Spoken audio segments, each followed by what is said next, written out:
Hello, I'm here on behalf of the Lethbridge Transparency Council, and I'm here interviewing Bernard Mbonihankuye, a council candidate for the Lethbridge Municipal election. So welcome, thank you for joining us. Hello, thanks for having me. All right, well, I'm going to get started right away. So the first question I have for you is, what do you think needs improvement in the processes of city council and administration, and how would you make these improvements? Probably a more transparent communication line and having more of city planners and the other experts and community partners' voice involved in the operations as well, to help city council make decisions and the administrative people as well. Yeah, and having the community too as well is so important as well, and that can be a little bit better because I think right now the city and I mean the citizens and a lot of the business owners in the community feel like City Hall is failing them. Yeah, it's certainly the transparency is something that we're passionate about and that I think everybody can agree we always want more of. So absolutely agree. And I don't know how I could bring transparency, but I'm sure if elected, I would bring that on the table, and I would ask that how could we come up with a more transparent way of doing the people's work here at City Hall. And yeah, how can we work better with our city planners, city clerk, and general everybody that works for the city? Absolutely. What recommendations would you make to engage more citizens in the city's municipal development plan and process? To reach out where you wouldn't necessarily reach out, and that's I think in amongst marginalized groups, and definitely you you'd have to really, it's kind of hard because right now people don't like politics and there's such a divide, so not a lot of people agree on a lot of things. So you'd have to have a very humbling approach and a very I don't know, like a very communal approach where it's very inclusive, right? And not just one voice is heard, but everybody's voice is heard. And sometimes it's hard to do that because not everybody agrees on everything, right? So yeah, that would be one of those biggest things, having a humble approach and a communal approach and having a big inclusive approach where we can get everybody's voices heard. And that's how I think people would show up to help out in the community, right? Because Lethbridge is starting to have a big multiculturalism boom all of a sudden, right? And we've seen cities who use that to their advantage bring a vibrant life to the community, right? So yeah. Yeah, the makeup of Lethbridge is certainly changing, and it has even in the 5 short years that I've been here. So I can certainly understand that comment. Yeah, what do sorry, I you had think? to think that out though. Yeah. Absolutely, I totally understand. What do you think the top 3 issues are in our community, and what do you think we should do to address these issues? Number one is our Gull Gardens, obviously, but not a lot of people want to go down there. It's kind of our downtown is kind of our historical hub here, and you don't want citizens saying, "I don't want to go to downtown," one of the best green spaces in our community. Gull Gardens at one point was very, very flourishing on weekends and even just during lunch times, right? It's where people hung out and stuff. But now it's a place where a lot of people are experiencing the addictions crisis and homelessness crisis, right? And those people are at risk, and we really have to get them housed. And some of them need social housing. Social housing is supportive housing, right? And FASD dementia, schizophrenia, and addictions, right? And then some people just need to get affordable housing and jobs and get wages to be able to take care of themselves, but still have a little bit of supportive, but not really have supportive in-house, right? Supports in-house, sorry.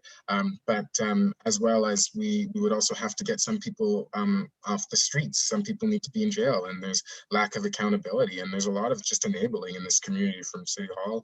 And how you help people is you build programming, really. And for the homeless people, that's what they need. And then when they're in a wait list, you can really allow zoning for drop-in shelters, so drop-in centers, so they're not so they have a place to go. So and they're still allowed to come out in the community, but when we have issues with these at-risk people, they should have a place to go. And the businesses and the citizens and also the residents of the community shouldn't just have to, or I meant the visitors, sorry, not citizens, but the visitors and the residents and the businesses in the community shouldn't have to deal with the consequences of the lack of political will on the issues of addictions and homelessness. Yeah. And yeah, and then sorry, that was a pretty long first one. And then my second one is also the lack of vibrant life. I think Lethbridge has room for a nighttime economy, and we can definitely allow that if we dealt with our social issues. I think people would want to move in here, and then we could also have the businesses stay open longer if we didn't have that much, I guess, I don't know, panhandling, shoplifting, break-ins, nuisances in general, right? If we could deal with that, then we could also have a nighttime economy where businesses would feel safe, would come out safe as well. And then also being more green and building a city for people rather than for cars, and really investing in bike paths. And I think the province would definitely support us in those kind of initiatives. I know that a lot of countries in the world are trying to go all electric by 2035, or some type of hybrid, or some type of alternative than gas, right? So I think we would get support from the province if we said, hey, look, we have beautiful roads, we want to add some value to our community, and we have nice landscaping. We have over 4,000 acres of coulees, of a river bottom, right? Like, it's pretty awesome if we could add some type of bike paths. We already have some pretty nice paths down there, but I'm sure we could add more, and as well just throughout the community on roads like Columbia, and as well down on I would say like Stafford, right, and like main roads like Mayor McGrath. I could really see that, right? And yeah. Yeah, I think as a student, or somebody who was a student, I certainly can appreciate the comments about kind of vibrant nightlife and having that opportunity. I think if we want to attract young people, that's certainly a good point. What would you want the city to do to create a good environment for businesses specifically in Lethbridge? Take care of the social issues, right? If you allow, they don't need to be social workers and police officers, right? So that's one of the biggest issues that business owners have a lot, right? They don't want to be paying business taxes if the city does nothing, right? And there's many more issues as well that that we could discuss. But the biggest one in this community right now is the issues concerning homelessness. And these people are not like let's redline them, let's put them away. No, it's just they need to be taken care of. And you have to show sometimes tough love for some people, but some people are wanting help, and a lot of them are right now. And I've spoken to a lot of them. I've actually mostly campaigned with downtown and talked to a lot of the homeless people, but a lot of the businesses are very frustrated with because and also residents, as like people who live here, they don't feel safe to go downtown at night or during the day, right? And that's not fair. Yeah, certainly can see how that would be a barrier. In the most recent municipal development plan process, what decisions did you agree with and what decisions did you disagree with, and why?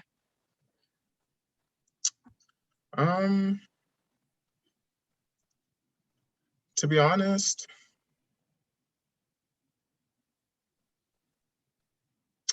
well, reducing the police budget. I would say reducing the police budget. And there's a lot of human trafficking, and there's a lot of break-in and petty crimes that happen in this community. So I would really recommend we ask for more money for police operations to make it feel safer, because I think people would want to enjoy it, would want to go out later to and spend time with the businesses if there was more police officers out there to make it feel safe, and really introduce a community policing model. And that is free. You don't have to spend any money on retraining police officers, right? There's many community partners that can really help out with that. So that costs $0, but really getting more police officers, because there is a lot of human trafficking that goes on in this community, a lot of drug trafficking, and as well a lot of just petty crimes. And we have to not be the community that just shies away from that, but also tackles on crimes. Just things that transpired in other communities over the last few years. It does not represent our community very well. But we also have to tackle police corruption. I think people are very, very, very, very passionate about that right now. So I think getting in like more community members to oversee our police force would be awesome, and diversify it a little bit more, and really get the bad police officers out there, because if the bad apples get them out, right? I don't eat bad apples personally. I don't, but yeah, let's get them out. Yeah. I certainly don't like to eat bad apples either, so I can I can relate with you there. Yes. Yeah, absolutely. So earlier you were talking about bike paths and green energy. So how would you prioritize transportation for the future for Lethbridge? Oh, I really agree that our city is for people. We've created a city enough, like if we vote yes for that bridge, like we've created for the third bridge, we've created a city enough for cars. I think we really need to urbanize and really focus. I think we could focus on all three, pedestrian, bicycle, and transit, right? We really could. We can really do all at once, and we already have the resources to do it. We just have to encourage people and make it better for them to use it. And I think bike paths, and I've heard we're going to have scooters come in, but I haven't seen it this year. But hopefully next summer, hopefully. But those kind of things would really get the community to come out and enjoy our bike paths and scooters. I've seen it in Calgary, Edmonton, and other cities, right? So I definitely believe that it could work here in this community. Absolutely. So moving on to these last set and of also questions. I want to add, to make it affordable to ride the bus, also making it affordable to ride the bus, and if we can get, I remember riding the bus when there was where we had to have 2 number 12 buses to take people back and forth in the community. And I hope, like, once COVID's over and we've got everything lifted and everything's better, we can get the city buses back to that where people are riding it, to where we have max capacity on a bus, where we have to have an extra one, right? And our city's getting bigger, so I do think we can push those kind of urban green initiatives of, well, we had that park and ride built there, so we can really push those kinds of initiatives where, hey, you can ride around on a bus, or, you can ride around on a bike path, right? Yeah, and transit reform is certainly something that everybody seems to be talking about right now, the new bus plan. So I think that's kind of right on the money there. So yeah, but the people need to come, though. The people need to show up, right? And they're not gonna, if you don't come, then they're not gonna be able to know what you want, right? So they're gonna take their idea, whatever saves them money, whatever is convenient for them, right? But if we come out, all of us, we come out and tell them, I ride the bus personally, so I should have came out. I failed to come out when they did the current changes, and I don't really, sometimes I like them, sometimes I don't. And my friends hear all about it all day. But yeah, I didn't come out, and that was one of my biggest failures, right? So we have to come out. I think that's certainly something that we can all relate to is that we get very irritated when changes happen, but then we also don't do anything when they're doing consultation. So I think that's a reminder for all of us to be engaged throughout the process, not just when we're grumpy when something changes. So where do you think the city should be spending more money? That's really hard. Like, I think we should save our money, but we really should invest in young entrepreneurship, right? I really do think that we can. We have the University of Lethbridge. I think we have some bright brains down there, and I think we have a business up there as well. And that doesn't mean anything, but I really do think we can be the city that invests in young people and young entrepreneurship, right? And that would be one thing I would believe in down the line. But right now, I think we really need to focus on safety and affordable housing. Yeah, but that's one thing I think the city could bank on and make some money off of, is if they invested in young entrepreneurship, really. But right now, I think securing safety and affordable housing and social housing. Absolutely. And what areas do you see that the city should be spending less money on?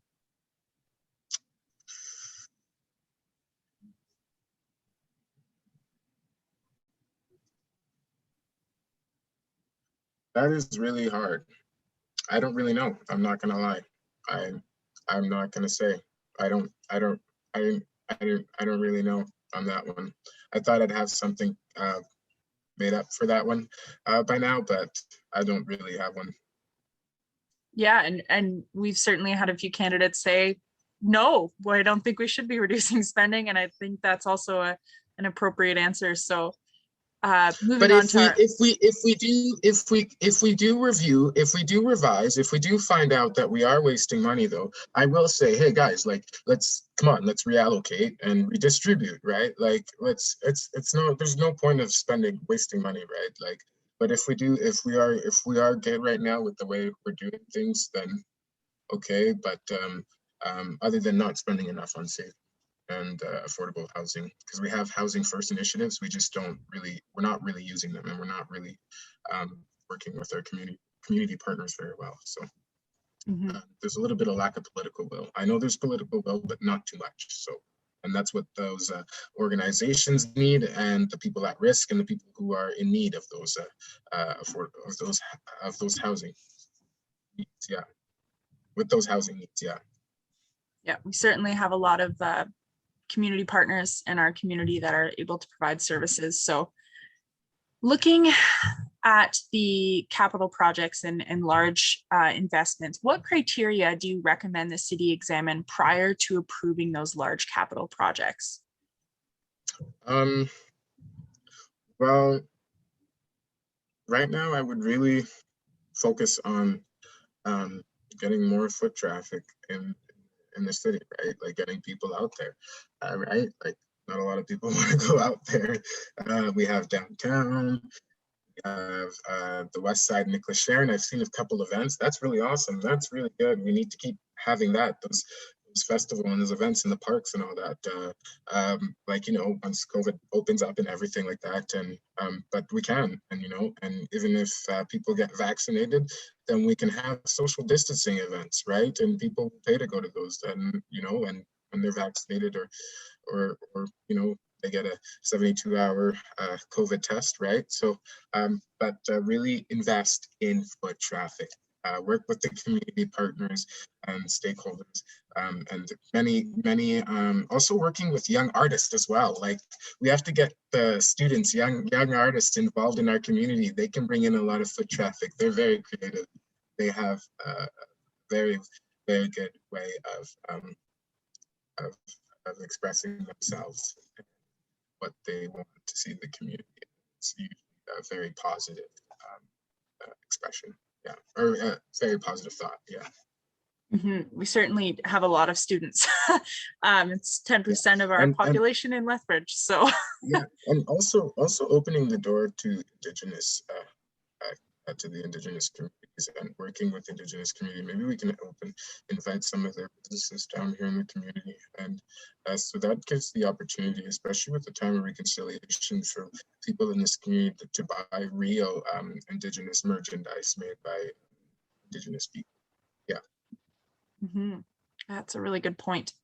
Our last question is just looking at our capital improvement plan for the next 4 years. What expenses are you most in favor of, and what expenses would you cancel or not support? I don't know myself. Like, I'm not very educated on that, so I would want to, if elected, I would want to work with the experts there and find out more and talk to more community members about that and their thoughts and opinion on that, really. Yep, absolutely. Well, thank you so much for doing this interview, Bernard. I really appreciate it. Is there anything that you would like to add or let people know how they can get in touch with you? Well, you can follow me on Instagram, Bernard Mbonihankuye, and if you could, I don't know if you can add that, or should I spell it out? It'll be in the post and like the captions and stuff, so they'll be able to see it. You got it. Okay, sweet. Yeah, Bernard Mbonihankuye on most of my social media. That's awesome. Well, thank you so much for participating. I really appreciate you taking the time to do this. So I look forward to seeing how things play out. Okay, thank you, Hannah. Thanks.